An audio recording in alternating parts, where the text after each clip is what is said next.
ایک دفعہ کا ذکر ہے کہ ایک بادشاہ کے دل میں یہ تڑپ پیدا ہوئی کہ وہ اللہ کو راضی کرے۔ اس کی سلطنت وسیع تھی، خزانہ بھرا ہوا تھا، بے شمار خدام تھے، لیکن دل میں یہ بے چینی رہتی تھی کہ آیا اللہ اس سے راضی ہے یا نہیں۔ اس مسئلے کے لے کے وہ پریشان تھا بہت۔ اس بادشاہ کو معلوم ہوا کہ ایک بزرگ ہیں جو جنگل میں اللہ کی مدتوں سے عبادت کر رہے ہیں، تو کیوں نہ جس طرح سے انہوں نے دنیا کو چھوڑ کر اللہ کو راضی کرنے کے لیے وہ عبادت کرتے ہیں، وہ بھی دنیا کو چھوڑ کر اس بندے کے ساتھ میں مل جائیں اور اللہ کو راضی کر لیں۔ کہتے ہیں کہ بادشاہ سب کچھ چھوڑ چھڑا کر اس کے پیچھے چل دیے۔ 3-4 دن کی مشقت کے بعد بادشاہ اس بزرگ کے پاس پہنچے اور جا کر کہا کہ حضرت میں اللہ کی رضا حاصل کرنا چاہتا ہوں۔ بزرگ نے پہلے تو بادشاہ کو دیکھا اور بولا کہ بھئی یہ بہت مشکل کام ہے، تم ایسا نہیں کر سکتے، مجھے دیکھو میں کتنی مدت سے یہاں پر اللہ کی عبادت کر رہا ہوں اور آج تک مجھے یہ پتہ نہیں چل پایا کہ مجھ سے اللہ راضی ہے یا نہیں ہے۔ تو بادشاہ نے کہا کہ حضرت آپ کو کیسے پتہ چلے گا کہ اللہ آپ سے راضی ہے یا نہیں؟ تو بزرگ نے جواب دیا کہ میرا عقیدہ یہ ہے کہ میں جب یہاں پر آیا تھا تو میں نے یہ خشک ٹہنی یہاں پر گاڑ دی تھی اور میں اللہ کی عبادت میں لگ گیا تھا یہ کہہ کر کہ جب اللہ مجھ سے راضی ہوگا یہ خشک ٹہنی ہری ہو جائے گی، اور مجھے 30 سال گزر گئے اور اب تک یہ ٹہنی خشکی ہے، ہری نہیں ہوئی، تو لہذا یہ کام تو بہت مشکل ہوگا، تم جاؤ دنیا میں اپنا کام کرو۔ بادشاہ نے پھر درخواست کی اور ان کے پیروں میں پڑ گئے کہ نہیں مجھے اللہ کی رضا حاصل کرنی ہے، مجھے اللہ کی عبادت کرنی ہے، میں نہیں جاؤں گا اور آپ کی خدمت میں رہ کر میں اللہ کی عبادت کروں گا تاکہ اللہ مجھ سے راضی ہو جائے۔ بزرگ نے جب ان بادشاہ کا یہ اصرار سنا اور دیکھا تو ان کو اجازت دے دی اور ان کے لیے ایک جگہ مختص کر دی کہ تم اس جگہ پر رہ کر اللہ کی عبادت کرتے رہو، اور اس بزرگ نے ایک شاخ ان کے لیے بھی گاڑ دی اور کہا کہ جب یہ شاخ ہری ہو جائے سمجھ لینا کہ اللہ تم سے راضی ہو گیا۔ رات جب شروع ہوئی تو یہ بزرگ بھی اپنی عبادت میں لگ گئے اور بادشاہ بھی لگ گیا۔ تبھی دور سے کسی کے رونے کی آواز آنے لگی تو بادشاہ پریشان ہوا، جا کر بزرگ سے کہا کہ حضرت مجھے رونے کی آواز آ رہی ہے۔ تو بزرگ چلا پڑے کہ بھئی میں نے تجھے پہلے کہا تھا کہ اللہ کی عبادت میں میری خلل مت ڈال، تجھے پتہ ہے کہ کام کتنا مشکل ہے، تجھے دنیا داری کرنی ہے تو جا تو دنیا داری کر لے، ادھر کیا کام کر رہا ہے؟ تو بادشاہ نے اس بندے کی بات سنی بزرگ کی اور آ کر اپنی جگہ پر بیٹھے رہے، لیکن اس کے وہ آواز آ رہی تو ان کے اندر سے انسانیت جاگتی رہی، پریشان ہوئے اور چھوڑ کر وہ وہاں سے اس آواز کے پیچھے چل دیے۔ تو چلے تو دیکھا کہ ایک چھوٹا بچہ بیٹھا رو رہا ہے۔ بادشاہ نے اس سے پوچھا بیٹا کیوں رو رہے ہو؟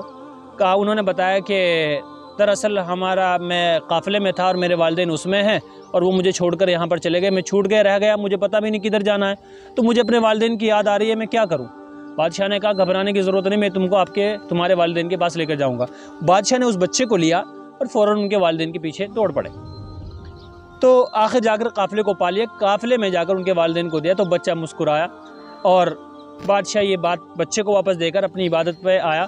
تو چونکہ یہ بھاگ دوڑ کی تو بادشاہ تھک گئے تو عبادت کے بجائے فوراً سو گئے، لیکن جیسے صبح میں بادشاہ کی آنکھ کھلی تو بادشاہ کی خوشی کی انتہا نہیں تھی، کیونکہ جب انہوں نے دیکھا کہ ان کے سامنے جو شاخ تھی وہ ہری ہو چکی تھی۔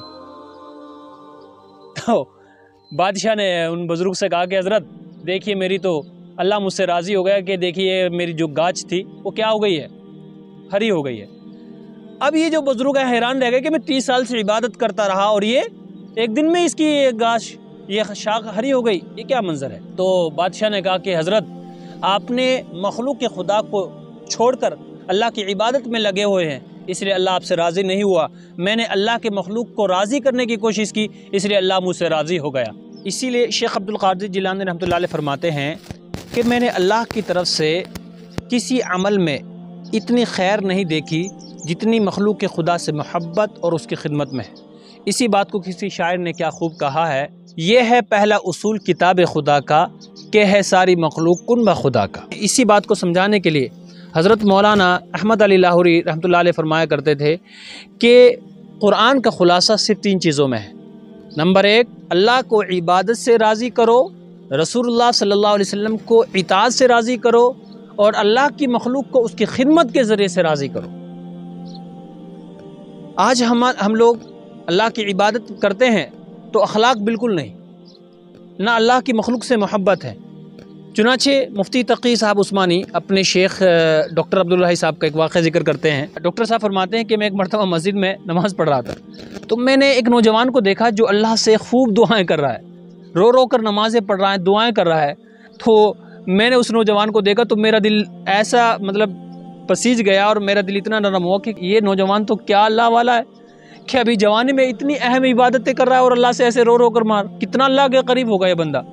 میری اس کے لیے محبت بڑھتی اور اس کے لیے احترام میرے دل میں بہت آ گیا۔ وہ نوجوان جیسی نماز پڑھ کے باہر نکلا تو کسی بوڑھے سے اس کا تھوڑا سا ٹچ ہو گیا، پیر ویر پہ کچھ ہاتھ میں، اس کے پیر پر کچھ پاؤں رکھا گیا، تو یہ نوجوان اس بوڑھے پر اس قدر برسا کہ دیکھتے نہیں ہو تم کیا کرتے ہو کیسے نہیں، اتنا اس پہ ناراض ہوا کہ میں نے اس وقت میں توبہ کی کہ اس بندے کی عبادت کا کیا فائدہ کہ جو اللہ کی مخلوق سے اسے محبت نہیں۔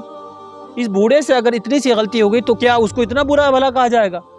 تو کیا فائدہ اس عبادت کا، کیا فائدہ اس ریاضت کا، کیا فائدہ اس دعا کا کہ جب آپ کو اللہ کی مخلوق سے محبت نہیں۔ اور یہ ہو بھی کیسے سکتا ہے کہ آدمی دعویٰ کرے کہ میں آپ سے محبت کروں اور اس کے بچے کو پیٹے یا اس کے بچوں کو ستائے یا اس کے بچوں کو کھانا نہ دے؟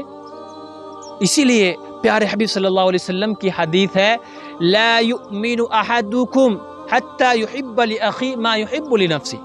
تم مومن نہیں، تم حاجی ہو سکتے ہو، نمازی ہو سکتے ہو، روزے دار ہو سکتے ہو، تم سخی ہو سکتے ہو، تم کریم ہو سکتے ہو، لیکن تم مومن نہیں جب تک کہ تم اپنے بھائی کے لیے وہ پسند نہ کرتے ہو جو اپنے لیے پسند کرتے ہو۔